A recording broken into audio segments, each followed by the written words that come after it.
یا فیسیلیٹیشن، دونوں صورتوں میں سیمسن آپشن جو ہے اس کو سمجھنا بڑا ضروری ہے۔ تو یہ جو سیمسن آپشن ہے یہ آپ کو بتاتی ہے کہ اسرائیل کا جو نیوکلیئر پروگرام ہے وہ ایکچولی ہے کیا، اور اس کے جو نیوکلیئر ڈیزائنز ہیں وہ کیا ہیں، اور یہ میں کوئی اپنی طرف سے آپ کو نہیں بتاؤں گا۔ یہ جو ٹرم ہے،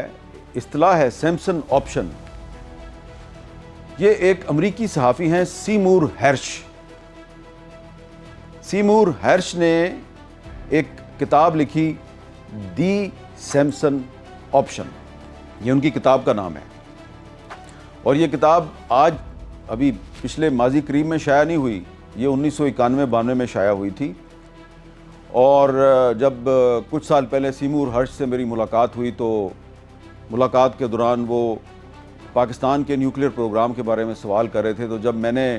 ان سے کہا کہ آپ کیوں پاکستان کے نیوکلیئر پروگرام کے پیچھے لگے ہوئے ہیں، تو انہوں نے مجھے بتایا کہ میں نے تو اسرائیل کے نیوکلیئر پروگرام کے بارے میں پوری کتاب لکھ ڈالی ہے، اور ان کا جو پورا جو نیوکلیئر ڈاکٹرائن ہے اس کو میں ایکسپوز کر چکا ہوں، اور یہ میری کتاب ہے اور اس کا یہ نام ہے۔ تو مجھے پتہ چلا کہ سیمور ہرش جو ہیں وہ امریکن جیو ہیں، اور ان کی جو اکثر انویسٹیگیٹو سٹوریز ہیں اور ان کی جو کتابیں ہیں اس سے امریکہ کی جو سیکیورٹی اسٹیبلشمنٹ ہے، امریکہ کی جو انٹیلیجنس ایجنسیز ہیں وہ پریشان رہتی ہیں، بلکہ پریشان نہیں رہتی بلکہ ان سے ناراض بھی ہو جاتی ہیں، اور ان کو اس سلسلے میں کافی مشکلات کا سامنا بھی کرنا پڑا۔ تو یہ جو کتاب ہے سیمسن آپشن، یہ ایک امریکن جیو سیمور ہرش نے لکھی ہے، اور اس کتاب میں انہوں نے یہ بتایا ہے کہ جو اسرائیل کا نیوکلیئر پروگرام ہے یہ 1957 میں شروع ہو گیا تھا، جب اسرائیل نے دیمونا میں اپنا جو ایٹمی پروگرام ہے، ایٹم بم بنانے کا جو کام ہے وہ شروع کیا، اور وہاں پہ اپنی ایٹمی تنصیبات قائم کی۔ اور اس کے بعد سیمور ہرش نے اپنی کتاب میں دعویٰ کیا کہ امریکن انٹیلیجنس کو سب پتہ تھا کہ اسرائیل ایک نیوکلیئر پروگرام پر عمل پیرا ہے اور وہ ایٹم بم بنانے کی کوشش کر رہا ہے، لیکن امریکی انٹیلیجنس خاموش رہی۔ 1966 تک اسرائیل جو ہے اس نے دیمونا میں جو ایٹم بم بنایا اس نے انڈر گراؤنڈ ایکسپیریمنٹ بھی کر لیا، اس کا تجربہ بھی کر لیا۔ اور یہ جو سیمور ہرش کی کتاب ہے دی سیمسن آپشن، اس میں جو سب سے بڑا سنسنی خیز ان کا جو انکشاف ہے وہ یہ ہے کہ جب 1967 میں 1967 میں جب عرب اسرائیل جنگ ہوئی، اور اس جنگ میں جب عرب کنٹریز کا پلڑا بھاری ہوا، تو اسرائیل نے فیصلہ کیا کہ جو اس کے پاس 2 ایٹم بم تھے، اس وقت تک 2 ایٹم بم تھے، ان میں سے ایک ایٹم بم جو سینائی ڈیزرٹ ہے، جس کو ہم صحرائے سینا کہتے ہیں، تو سینائی ڈیزرٹ میں انہوں نے فیصلہ کیا کہ ادھر ایک بہت اونچی سی چٹان تھی، پہاڑی تھی وہاں پر، تو وہاں پر انہوں نے فیصلہ کیا کہ عرب کنٹریز کو بتانے کے لیے کہ ہمارے پاس ایک ایٹم بم بھی موجود ہے، ہم ایک نیوکلیئر پاور ہیں، وہ انہوں نے فیصلہ کیا کہ اس کو وہاں پہ اس کا ایک ایکسپیریمنٹ کر دیں، اس کو چلا دیں، وہاں پہ ایٹم بم چلا دیں، اور اس کا اگر نقصان ہوگا تو وہ مصر کا ہی نقصان ہوگا۔ تو لیکن پھر حالات کچھ ایسے ہوئے کہ اسرائیل نے وہ کام نہیں کیا۔ پھر سیمور ہرش لکھتے ہیں کہ 1973 کی جو عرب اسرائیل جنگ تھی اس میں بھی یہ سیمسن آپشن موجود تھا۔ اب یہ سیمسن آپشن یہ کیا لفظ ہے، یہ کیوں سیمسن کیا ہے؟ تو یہ جو سیمور ہرش نے اپنی کتاب میں جو اس کی ڈیٹیل بیان کی ہے وہ یہ ہے کہ سیمسن جو ہے وہ دراصل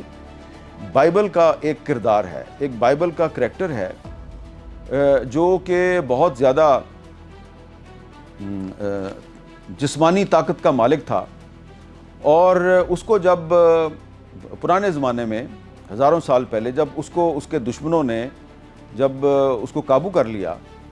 تو اس نے کیا کیا کہ جو ایک ٹیمپل تھا، جو یہودیوں کا ایک ٹیمپل ہوتا ہے، ان کی جو ایک عبادت گاہ ہوتی ہے، تو اس نے جو اس کے پلر تھے وہ پلر گرا کر تو اپنے آپ کو بھی مار لیا، اور جو اس ٹیمپل کے اندر دشمن موجود تھے ان کو بھی مار لیا۔ دوسرے الفاظ میں یہ کہہ سکتے ہیں کہ سیمسن جو ہے وہ اس نے ایک خودکش حملے میں اپنے جو دشمن تھے ان کو مار دیا۔ تو یہ جو سیمسن آپشن ہے یہ دراصل اسرائیل کی نیوکلیئر ڈاکٹرائن ہے، اور اس سیمسن آپشن کو سیمور ہرش نے اپنی کتاب میں ایکسپلین اس طرح کیا ہے کہ اگر کبھی اسرائیل کو یہ احساس ہوا کہ اس کی ایگزسٹنس خطرے میں ہے یا کسی جنگ میں وہ شکست سے دوچار ہونے والا ہے اور اس شکست کے بعد اسرائیل کا وجود خطرے میں پڑ جائے گا، تو پھر اسرائیل جو ہے وہ سیمسن آپشن کے تحت اپنے ایٹمی ہتھیار استعمال کرے گا اور اپنے دشمن کو تباہ کر دے گا، کیونکہ اسرائیل کے سارے دشمن جو ہیں وہ مڈل ایسٹ میں ہیں، اس کے ارد گرد ہی موجود ہیں۔ تو اگر فرض کریں کہ اسرائیل جو ہے وہ مڈل ایسٹ میں کوئی ایٹم بم استعمال کرتا ہے تو اس کے الٹیمیٹلی اثرات جو ہیں وہ اسرائیل پر بھی آئیں گے، اور اسرائیل جو ہے اس کو ڈپلومیٹک آئسولیشن کا سامنا بھی کرنا پڑتا ہے، اس پر پوری دنیا جو ہے وہ اس سے ناراضگی کا اظہار کر سکتی ہے، اس پر پابندیاں لگا سکتی ہے، اور یہ بھی ہو سکتا ہے کہ ریٹیلیشن میں اسرائیل کے خلاف بھی کوئی بہت بڑا حملہ ہو جائے اور پھر وہ بھی ختم ہو جائے۔ تو یہ جو سیمسن آپشن ہے اس کا ذکر شروع ہوا ہے ابھی جب کچھ دن پہلے ایران نے جو دمونا کا علاقہ ہے اس کی جو ایٹمی تنصیبات ہیں اس کے ارد گرد جب اس نے میزائل مارے، کیونکہ اسرائیل نے اور امریکہ نے جو ایران کی ایٹمی تنصیبات ہیں ان کو نشانہ بنایا، تو جوابی کارروائی کے طور پہ ایران نے اسرائیل کا جو دمونا شہر ہے اس پہ میزائل مارے، ایٹمی تنصیبات پر اٹیک نہیں کیا، کیونکہ اگر ایٹمی تنصیبات پر اٹیک کیا جائے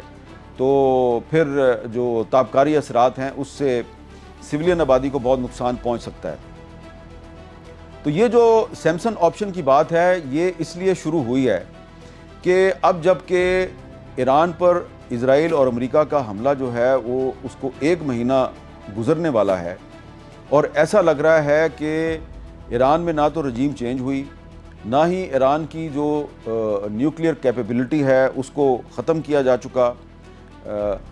ٹرمپ جو ہے اس نے یہ جنگ شروع ہونے کے دوسرے تیسرے دن دعویٰ کیا تھا ہم جنگ جیت گئے اور جناب ہم نے ایران کی میزائل چلانے کی صلاحیت ختم کر دی ہے۔ ایران تو ابھی تک میزائل چلا رہا ہے، ابھی تک ڈرون چلا رہا ہے، اور اب اسرائیل جو ہے اس کی فارن منسٹری جو ہے وہ یونیسیف کو خط لکھ رہی ہے کہ جناب ایران کے میزائل روکیں، ایران کے کلسٹر بم جو ہیں اس سے ہماری سویلین آبادی کو بڑا نقصان ہو رہا ہے، ہمارے جو بچے ہیں ان کی جانیں خطرے میں ہیں۔ تو یہی یونیسیف جو ہے وہ جب اسرائیل سے یہ کہتی تھی کہ آپ نے غزہ کو بچوں کا ایک قبرستان بنا دیا ہے اور بچوں کا قتل عام بند کریں، تو اسرائیل یونیسیف کی بات نہیں سنتا تھا، کسی کی بھی بات نہیں سنتا تھا۔ لیکن اب اسرائیل مجبور ہو گیا کہ وہ یونیسیف کو خط لکھ رہا ہے کہ پلیز آپ جو ایران کے جو کلسٹر بم ہیں اس کے خلاف کوئی کارروائی کریں اور اس کی مذمت کریں۔ تو اب جب کہ ایسا لگ رہا ہے کہ ڈونلڈ ٹرمپ جو ہیں ان کو غلط مشورہ دیا گیا اور ان سے کہا گیا کہ جناب اگر آپ آیت اللہ علی خامنائی کو شہید کر دیں اور علی لاریجانی کو اگر آپ ٹارگٹ کریں تو اس کے بعد ایران میں رجیم چینج ہو جائے گی، تو ان کے سارے اندازے غلط ثابت ہوئے، نہ تو ایران میں رجیم چینج ہوئی ہے، نہ ہی ابھی تک امریکہ اور اسرائیل کو ایران پر کوئی فتح حاصل ہوئی ہے، ایران کی طرف سے مسلسل ریٹیلیشن کا سلسلہ جاری ہے، اور اس کے نتیجے میں اب ڈونلڈ ٹرمپ جو ہیں وہ ایران کے ساتھ بات چیت کرنا چاہتے ہیں۔ تو یہاں پر سیمسن آپشن کی بات میں اس لیے کر رہا ہوں کہ جو بھی امریکہ اور ایران کے درمیان مذاکرات کرانا چاہتے ہیں تو انہوں نے جو امریکہ کی جو 15 شرائط ہیں وہ تو ایران تک پہنچا دیں، اور ان 15 شرائط میں یہ بھی شامل ہے کہ جناب آپ ایران جو ہے وہ اپنی نیوکلیئر فیسلٹیز جو ہیں وہ ختم کرے اور یورینیم کی جو انریچمنٹ ہے وہ بھی ختم کرے۔ تو ٹھیک ہے، آپ کا کیا خیال ہے ایران مان جائے گا؟ ایران کہے گا کہ آپ جو اسرائیل کی جو ایٹمی صلاحیت ہے آپ اسرائیل کی ایٹمی صلاحیت کو بھی ختم کروائیں، اس کو بھی رول بیک کروائیں۔ یہ کیسے ممکن ہے کہ امریکہ جو ہے وہ ایران سے کہے کہ تم تو اپنا نیوکلیئر پروگرام جو ہے اس کو مکمل طور پہ بند کر دو، جبکہ ایران جو ہے وہ NPT پہ دستخط کر چکا ہے اور اس کی ایک سٹیٹڈ پوزیشن ہے کہ ہمارا نیوکلیئر پروگرام جو ہے وہ ایٹمی ہتھیار بنانے کے لیے نہیں ہے، اسرائیل نے تو NPT پہ دستخط بھی نہیں کیے ہوئے، اور ساری دنیا جانتی ہے کہ اسرائیل کے پاس کم از کم 200 کے قریب ایٹمی ہتھیار موجود ہیں۔ اور کچھ سال پہلے 2016 میں جو ایک برطانوی اخبار ہے دی انڈیپینڈنٹ، اس نے ایک سٹوری شائع کی تھی جس میں یہ بتایا گیا تھا کہ امریکہ کے سابق سیکرٹری آف اسٹیٹ، سابق سیکرٹری خارجہ کولن پاول کی ایک ای میل لیک ہو گئی، اور اس ای میل میں کولن پاول جو ہیں وہ بتا رہے تھے کہ اسرائیل کے پاس کم از کم 200 کے قریب ایٹمی ہتھیار ہیں، اور بعض اطلاعات کے مطابق اسرائیل کے پاس ایسے ایٹمی ہتھیار بھی ہیں جو چھوٹے ہیں اور محدود پیمانے پر تباہی پھیلاتے ہیں۔ تو زیادہ خدشہ یہ ہے کہ اگر اسرائیل جو ہے وہ امریکہ کے ساتھ مل کر ایران کا جو میزائل پروگرام ہے اس کا خاتمہ نہ کر سکا، اور ابھی تک ایران جو ہے وہ میزائل فائر کرتا جا رہا ہے، اس کی جو لانچنگ پیڈ ہیں جہاں جہاں سے میزائل چلائے جاتے ہیں، تو وہ اگر ان کو تباہ و برباد نہ کیا جا سکا، اور اسرائیل کو ایسا لگا کہ اب ایران کے میزائل جو ہیں وہ روزانہ تل ابیب میں بھی آ کے پھٹتے ہیں، حیفا میں بھی پھٹ رہے ہیں، اور اب دمونہ تک پہنچ گئے ہیں، اور کسی دن ایسا بھی ہو سکتا ہے کہ اگر ہم نے ایران کی کسی ایٹمی تنصیبات کو نشانہ بنایا تو جوابی طور پہ وہ دمونہ پہ بھی حملہ کر سکتے ہیں۔ تو ہو سکتا ہے کہ اسرائیل جو ہے وہ اس ہیوملیشن سے، اس تضحیک سے بچنے کے لیے کہ ایران نے اس کی ایٹمی تنصیبات کو بھی نشانہ بنا دیا، تو وہ ایران کے خلاف اپنا جو ایٹمی ہتھیار ہے وہ استعمال بھی کر سکتا ہے۔ اور کولن پاول کی جو ای میل تھی اس میں یہ واضح طور پہ لکھا ہوا تھا کہ جو اسرائیل کے 200 ایٹمی ہتھیار ہیں وہ سب کے سب ڈائریکٹڈ ایٹ ایران ہیں، یعنی کہ ان سب کا نشانہ ایران ہے۔ اب ایران نشانہ کیوں ہے؟ اسرائیل نے ماضی میں ہر اس ملک کی ایٹمی تنصیبات کو نشانہ بنایا ہے جو کہ مسلمان تھا، اور ایٹمی پروگرام اس نے شروع کیا ہوا تھا۔ 1981 میں اسرائیل کی جو ایئر فورس ہے اس نے عراق کی جو ایٹمی تنصیبات ہیں ان کو تباہ کر دیا تھا۔ 2007 میں اسرائیلی ایئر فورس جو ہے اس نے جو شام ہے اس میں ایک جگہ پہ ایک چھوٹا سا محدود سا ایٹمی پروگرام چل رہا تھا، ایک ایٹمی ری ایکٹر بنانے کی کوشش ہو رہی تھی، 2007 میں اس کو بھی تباہ کر دیا تھا۔ اور اب اس کے بعد سے اسرائیل کے دو نشانے ہیں، کسی کو یہ میری بات اچھی لگے یا نہ لگے، ایک ایران، دوسرا پاکستان۔ اور پہلے بھی میں یہ بات آپ کو بتا چکا ہوں، اس کی ٹھوس ڈاکومنٹری ایویڈنس موجود ہے کہ اسرائیل ایک دفعہ نہیں 2-3 دفعہ جو پاکستان کا نیوکلیئر پروگرام ہے اس کو ٹارگٹ کرنے کی کوشش کر چکا ہے۔ 1998 میں جب انڈیا نے جوہری دھماکے کیے، انہوں نے جب اپنے ایٹمی تجربات کیے، تو جواب میں پاکستان نے بھی فیصلہ کر لیا، تو اسرائیل نے کوشش کی کہ اس سے پہلے کہ پاکستان اپنے ایٹمی تجربات کرے، اپنے ایٹمی ٹیسٹ کرے، تو انہوں نے ایک منصوبہ بنایا کہ پاکستان کی ایٹمی تنصیبات پر حملہ کیا جائے، لیکن پاکستان کو پتہ چل گیا اور پاکستان نے یہ بات کنوے کر دی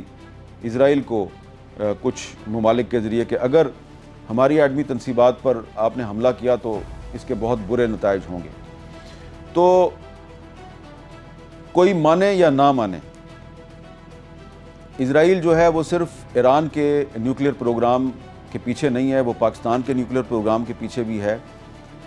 لیکن فی الحال پاکستان جو ہے وہ کوشش یہ کر رہا ہے کہ ایران اور امریکہ کے درمیان مذاکرات کے لیے فیسیلیٹیشن کی جائے، سہولت کاری کی جائے، اور اگر ہو سکتا ہے کہ اگر کسی موقع پہ ایران اور امریکہ کے درمیان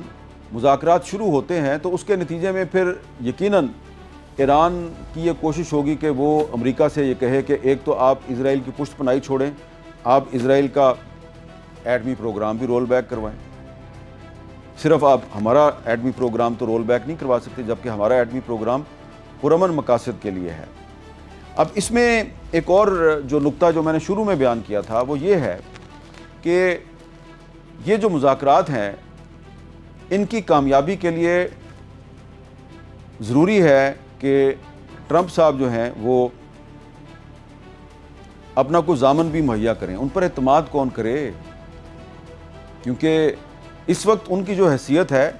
وہ ایک جھوٹے مکار اور دغاباز انسان کی ہے جس کی کسی بات پر آپ اعتبار نہیں کر سکتے. اور خود امریکن میڈیا یہ کہہ رہا ہے کہ اس نے ایپسٹین فائلز جو ہیں اس سے توجہ ہٹانے کے لیے اس نے ایران پر حملہ کروایا. اس کا خیال تھا کہ اس حملے کے نتیجے میں ایک ہیرو بن کے سامنے آؤں گا، لیکن اب وہ ہیرو بھی نہیں رہے ٹرمپ، بلکہ دن بدن وہ زیرو ہوتے جا رہے ہیں. اور دوسری بات یہ ہے کہ اس میں پاکستان کو بھی بہت ہی محتاط رہنا چاہیے. کام بہت اچھا کر رہا ہے پاکستان، انٹرنیشنل میڈیا میں پاکستان جو ہے وہ اس کو بڑی اہمیت مل رہی ہے، لیکن پاکستان اس بات کو ذہن میں رکھے کہ پاکستان کے اسرائیل کے ساتھ سفارتی تعلقات نہیں ہیں، اور اسرائیل اس کانفلکٹ میں، اس لڑائی میں ایک مین پلیئر ہے. تو یہ ہو نہیں سکتا کہ اگر آپ میڈیٹر بن جاتے ہیں تو آپ صرف امریکہ سے بات کریں اور اسرائیل سے بات نہ کریں. تو اس لیے بہتر یہ ہے کہ میڈیٹر کی بجائے آپ فیسیلیٹیٹر رہیں. آپ صرف امریکہ اور ایران کے درمیان بات چیت کے لیے فیسیلیٹیشن کریں، سہولت کاری کریں، اور باقی کام آپ ایران پر اور امریکہ پہ چھوڑ دیں. اور کام بڑا اچھا ہے کیونکہ یہ جنگ جو ہے اس کا روکنا بڑا ضروری ہے. سیز فائر بڑا ضروری ہے کیونکہ یہ جنگ اگر نہیں رکتی تو یہ تیسری عالمی جنگ کی شکل بھی اختیار کر سکتی ہے. لیکن یہ چیز بھی ذہن میں رکھیں کہ اگر خدا نخواستہ یہ جنگ جلدی ختم نہیں ہوتی اور ایران کی طرف سے اسرائیل پر حملے جاری رہتے ہیں اور اسرائیل جو ہے وہ سلولی اینڈ گریجولی اس کو اپنی شکست قریب نظر آتی ہے، تو ایسی صورت میں پھر وہ سیمسن آپشن کی طرف جائے گا. اور سیمسن آپشن وہی ہے جس کا ذکر ایک امریکن جیو سیمور ہرش نے اپنی کتاب دی سیمسن آپشن میں کیا ہے. تو جو بھی لوگ ایران اور امریکہ کے درمیان مذاکرات میں فیسیلیٹیٹر کا کردار ادا کر رہے ہیں یا میڈیٹر کا کردار ادا کر رہے ہیں، ان سب سے گزارش ہے کہ اس سیمسن آپشن کو ذہن میں رکھیں. اور وہ جو کولن پاول کی ای میل ہے کہ اسرائیل کے پاس 200 کے قریب ایٹمی ہتھیار ہیں، اس کو بھی ذہن میں رکھیں. سیز فائر ضرور ہونا چاہیے، دنیا میں امن ضرور قائم ہونا چاہیے، لیکن یہ امن جو ہے یہ صرف اس صورت میں قائم نہیں ہوگا کہ آپ ایران سے کہیں کہ تم اپنا ایٹمی پروگرام رول بیک کر دو. جب تک اسرائیل اپنا ایٹمی پروگرام رول بیک نہیں کرتا اور جو 200 ایٹمی ہتھیار اس کے پاس موجود ہیں ان کو انٹرنیشنل ایٹامک انرجی ایجنسی کی نگرانی میں اگر ضائع نہیں کیا جاتا یا اس کے حوالے نہیں کیا جاتا تو دنیا میں امن قائم نہیں ہو سکتا. یہ ون وے ٹریفک سے تو امن قائم نہیں ہوگا. اگر آپ ایران سے قربانی مانگ رہے ہیں تو پھر آپ کو اسرائیل سے بھی قربانی مانگنی ہوگی، تب ہی مذاکرات کے ذریعے امن قائم ہو سکتا ہے. Thank you very much.